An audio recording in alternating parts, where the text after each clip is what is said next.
Bonjour. Aujourd'hui, on a un projet rigolo qui nous attend. J'avais hâte de le faire, j'avais hâte que ça se concrétise et ça y est, c'est fait. J'ai récupéré les amortisseurs gonflables de la Oldsmobile Delta que j'avais et on va essayer de les adapter pour que ça rentre sur la Tonus. C'est parti.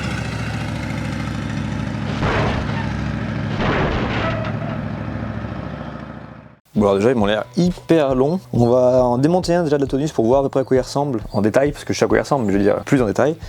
Et on va comparer les tailles qu'ils font. Et je pense que sans même les gonfler, déjà ça va pas mal lever le cul de la bagnole. Alors tant mieux, c'est ce que je veux, hein, mais je vais pas non plus être transformé en monster truck. Juste donner un look un peu dragster. La voiture est sur les chandelles, je l'ai montée en l'air. On va commencer le démontage. C'est quoi ça? C'est du 19, comme sur la Oldsmobile. On va essayer de pas se mettre un coup dans la gueule. Et je vais mettre le micro là parce que sinon il y a un peu de bruit de frottement hyper relou. Pourquoi tu n'y vas pas? C'est moi qui décide. Ah bah oui, si tu prends du 18, c'est sûr que ça va pas marcher. C'est du 19. Voilà. Je vais vous dire, mais qu'est-ce qu'il nous fait avec ses idées à la con, le Jerry? Bah, j'étais curieux de voir si on pouvait adapter des amortisseurs gonflables sur une Tonus, parce que je sais que ça existait sur le site où je commande mes pièces. Ils en vendent, mais bon, c'est quand même 300 balles la paire, ça fait mal au cul. Alors je me suis dit pourquoi ne pas en adapter une autre bagnole, surtout que je sais que c'est à peu près le même genre de modèle, on va dire. Est-ce qu'on va réussir à la sortir maintenant sans se prendre la train sur la gueule? Voilà, qu'avons-nous là? On avait la vis de ce côté-là, on a ici un spacer. Et là on a la rondelle qui va avec l'écrou. Et là on a le copain qui gigote ici. Hop. Voilou.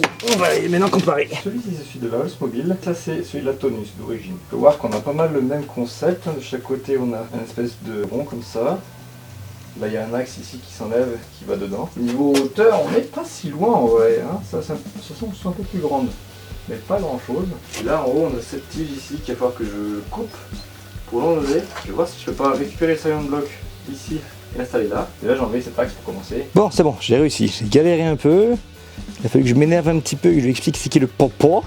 Donc voilà, en faisant un avant-trou et en faisant plusieurs trous, etc. j'ai réussi à virer la rondelle qui est là et à enlever la tige qui était rentrée là-dedans. Le seul hic qui m'inquiète un peu plus, là l'axe ici, il est donc comme ça. Et si on regarde bien, là ici en haut, l'axe est légèrement pas du même angle. Alors peut-être que on va réussir à twister ça un petit peu, et étant donné que c'est du caoutchouc ici, il y a peut-être moyen de réussir à jouer un peu là-dessus. Alors que si on regarde les amortisseurs de la Tonus d'origine, là l'axe il est donc ici, et si on regarde là, l'axe est exactement dans le même angle. On va voir si on arrive à tirer un peu sur la gueule de l'autre et adapter ça. Mais bon, en tous les cas, j'ai ceux d'origine de côté que je garde précieusement. Ben voilà.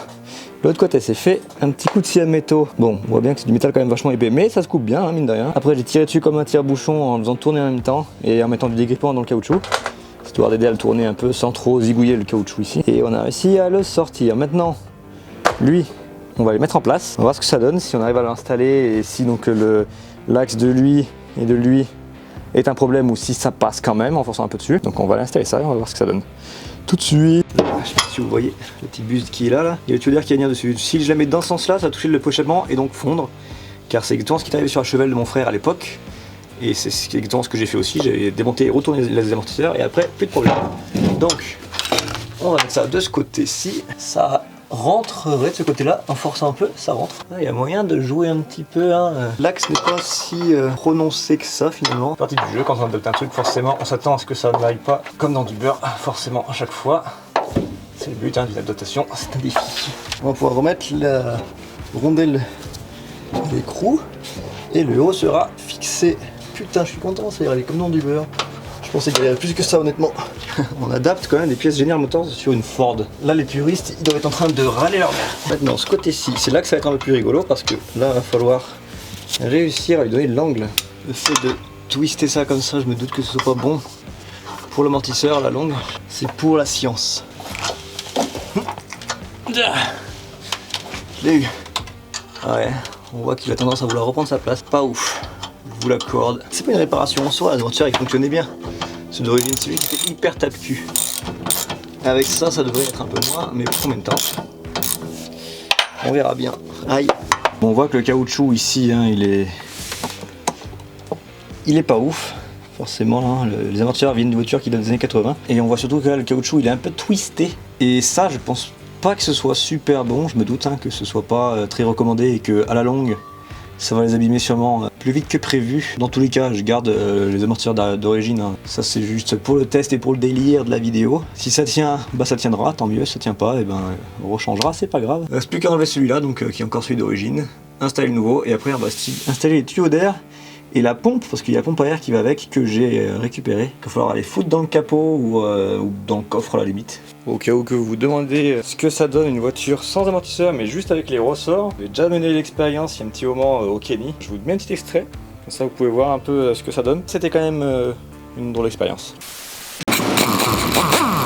Donc ce qu'on va faire présentement, nous allons enlever juste les amortisseurs, on va garder les ressorts pour voir justement à quoi ça sert un amortisseur. Parce que souvent chez les voitures, tu as le ressort et l'amortisseur, et c'est quoi si tu enlèves un des deux. Voilà, c'est parti, on va dévisser ça. Get up! Get up! Get up! Get up! Get up! Il faudra les deux par contre. Ah oui. Oh, Martal, Martal, qui c'est Martal? Un Martal. Un Martal? Ouais, un Martal, c'est Martal. Ah, je veux bien. Je veux bien un Martal, s'il te plaît. Un Martal et des marteaux.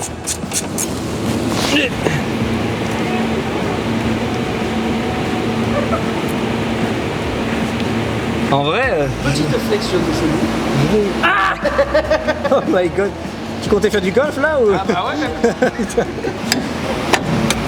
Ah, c'est bon. Voilà, premier amortisseur retiré. Ça va faire des bruits bizarres quand on va rouler avec la voiture, mais c'est pas grave. Et on va faire l'autre. Alors, fais voir la pituse. Gracias. Alors. Voilà. Voilà. Nous avons enlevé les amortisseurs, les deux en arrière seulement. Il reste que les ressorts, on va laisser les ressorts pour voir justement qu'est-ce que ça fait. Et maintenant on va descendre la voiture, regarder jusqu'où elle descend et faire un tour dans la cour avec pour rigoler. Ah j'adore. Check ça.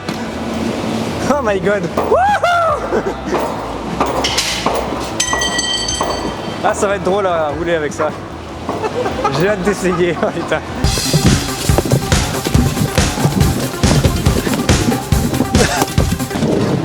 J'ai le mal de mer, je vais gerber je crois.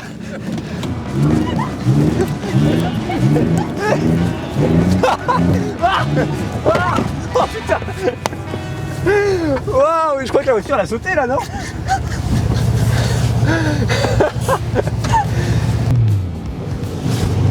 Putain, il n'y a plus de freinage. Ah. Oh putain. Suite à notre expérience scientifique, effectivement, sans les amortisseurs, ça rebondit beaucoup, il n'y a plus aucune tenue de route.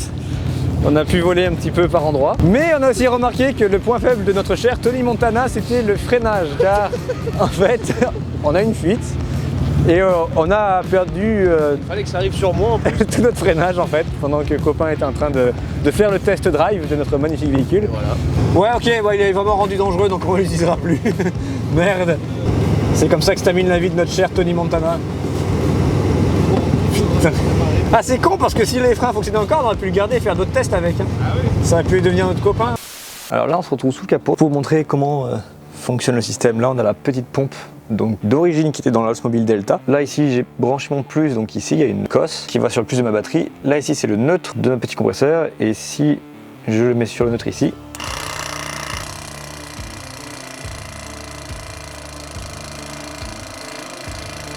ça prend un certain temps parce qu'il faut d'abord gonfler les amortisseurs et ensuite une fois qu'ils sont gonflés, il faut qu'il y ait suffisamment de force pour pouvoir soulever la caisse.